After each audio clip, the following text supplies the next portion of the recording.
To check the length of dictionary, we will define a new variable and use the length function as we did in the our list case, and it will show us the length of our dictionary. We will specify our variable here. To run this, we will simply use now the length is showing as 2. How we can check for if specific key exists in our dictionary? If let's say in our case we have the key name and we want to check its existence in dictionary, then we specify that particular syntax colon, and after that, if that case will be true, then it will show us the true response.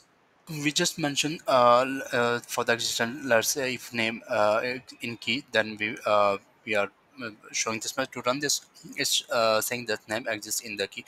If we type this name one and run this again, and it will now did not print any message, it does not exist.